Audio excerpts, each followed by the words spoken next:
Tash Dile, and welcome to In Conversation with Tibettv. This is Sakina Butt. For today's episode, I have a woman who heads the Tibet advocacy in Australia and is currently serving as the Executive and Campaigns Officer at Australia Tibet Council. She is also a member of the Tibetan Parliament in Exile.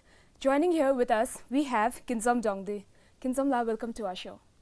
Tash Dile, Sakina La, thanks for having me. So Kyinzom La, you work as the Executive and Campaigns Officer at Australia Tibet Council. So please tell us something about your role.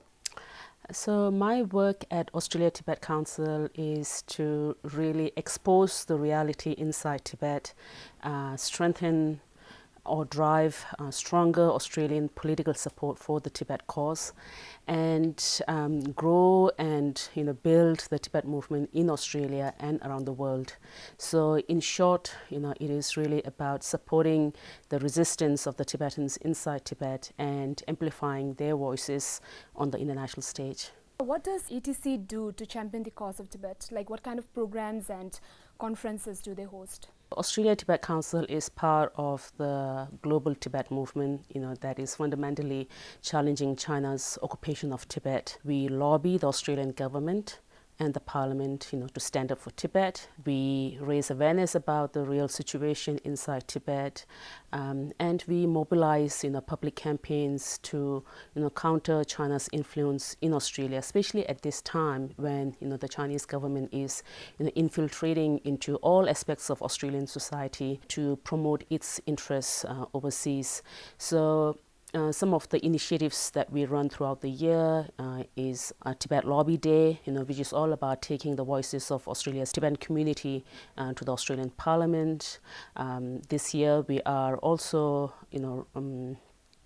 mobilizing public campaigns to shut down the Chinese government funded and controlled language programs which are running in Australian schools and universities. I mean, it's not just in Australia, but it's around the world. China, under the guise of teaching language programs, are using these institutions to spread propaganda, to promote its interests and silence discussions on the Tibet issue. So we are saying that institutions, especially educational institutions in a free democratic society like Australia, should say no to Chinese propaganda and shouldn't allow China to censor, important discussions on topics such as Tibet. So Kyinzom La, how do a person become a member of ATC? So Australia Tibet Council is, it's basically a community of Australians who care about Tibet. We are a grassroots organization of Australians from all walks of life, who have come to the Tibet cause, whether it is through Tibetan Buddhism, whether it is through after meeting a Tibetan or hearing His Holiness the Dalai Lama, but fundamentally it's a group of Australians who deeply care about the Tibet issue, who want to see justice in Tibet. So what kind of challenges do you face at ATC? Australia Tibet Council has been around for 30 years. Like many of the Tibet support groups around the world, it was started in the late 80s.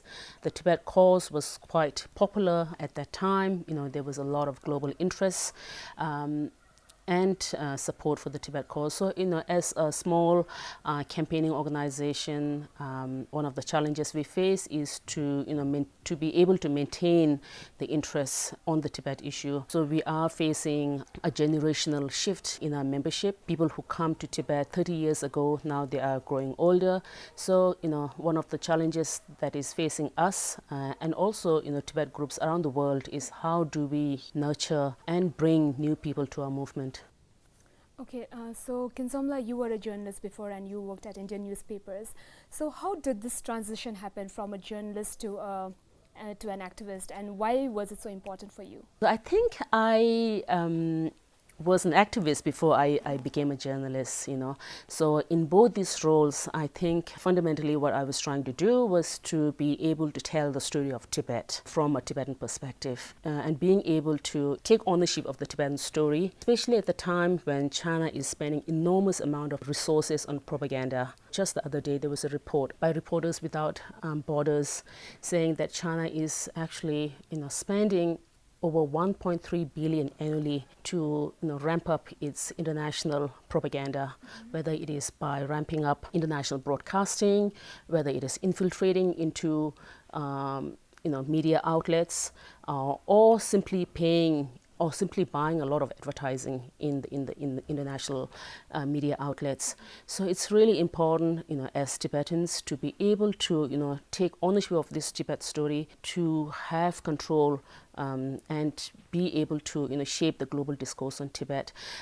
If you have seen the recent big story that, we were all happy about seeing the Times news magazine covering a story on His Holiness the Dalai Lama around in the lead up to 10th March, in the lead up to Tibetan Uprising Day. We were happy to see His Holiness on the cover of Time magazine, but if you actually read at the content of the story, it's not a very positive story. So I feel that China is making a very calculated move to infiltrate into all these major international media outlets, kind of planting stories in order to kind of promote its own version of China, and in order to promote its own worldview. So it's something that we should all be very careful, as Tibetans, to be able to control the global discourse on Tibet. So Kyinzom, these days we can see that a lot of Tibetan youngsters are very actively involved in the cause of Tibet. So how do you see the enthusiasm of these youngsters? So yes, first of all, I think, as young Tibetans, we should, acknowledge the contribution made by, His Holiness Dalai Lama and our older generation. It's just amazing the institutions we have built in exile, the respect and the support that we have received from the international community. That's been sustained over all these 50 years, and that is, mainly because of the foresight and the hard work of His Holiness Dalai Lama and the older generation that have come before us. And now it's very inspiring to see that, our resistance and our struggle, being passed on from one generation to the next. And I'm constantly inspired by young Tibetans, here in India, working in the Central Tibetan Administration, as well as, around the world. Just an example, of a young Tibetan that has really come to inspire me, is someone like Chimilhamo, a young Tibetan woman who ran for the office or the student union election on a Canadian university campus. So, simply because she was Tibetan, and because she won the election, she became the target of an aggressive campaign by the Chinese students, which we can believe is being pushed by the Chinese authorities or the Chinese government. But what was remarkable about her journey is not that, that she won this election, but how she handled it. She handled it with amazing grace and dignity and compassion, and it's something that young Tibetans can really show the world. There is a way to handle such conflicts.